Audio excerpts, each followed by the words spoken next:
నమస్తే, welcome to KK news. నేను శ్రీదేవి. ఆంధ్రప్రదేశ్ ప్రభుత్వం మరో ఎన్నికల హామీ అమలు చేసింది. ముందుగా ఈ వీడియోలోకి వెళ్ళబోయే ముందు వీడియోని లైక్ చేసి కేకే న్యూస్ ని సబ్స్క్రైబ్ చేసుకుని పక్కనే ఉన్న బెల్ ఐకాన్ క్లిక్ చేయండి. మరి మ్యాటర్లోకి వెళ్ళిపోతే, రాష్ట్ర వ్యాప్తంగా ఆదాయం లేని చిన్న ఆలయాల్లో ధూపదీప నైవేద్యాలు నిర్వహించుకునేందుకు అందించే సాయాన్ని 5,000 నుంచి 10,000కు పెంచింది. ఈ మేరకు ప్రభుత్వం ఉత్తర్వులు జారీ చేసింది.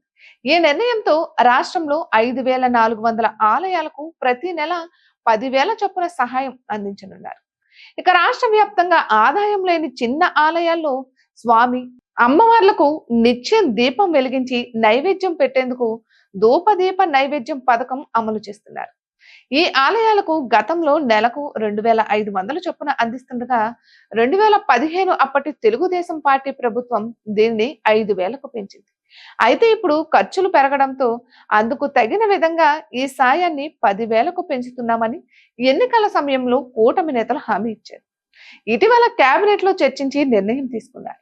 ఈ మేరకు సహాయాన్ని 10,000కు పెంచుతూ దేవాదాయ శాఖ ప్రత్యేక ప్రధాన కార్యదర్శి ఎస్ సత్యనారాయణ ఉత్తర్వులు జారీ చేశారు.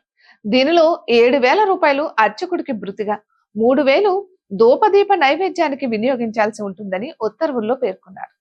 ఈ 10,000ను ప్రతి నెల అర్చకుడి అకౌంట్ లో ఆన్లైన్ ద్వారా నేరుగా జమ చేస్తారు.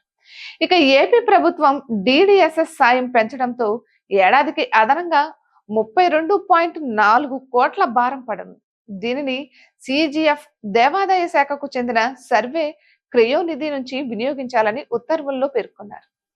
ఇటువంటి మరెన్నో వీడియోస్ కోసం కేకే న్యూస్ తెలుగు ఛానల్ ని సబ్స్క్రైబ్ చేసుకోండి.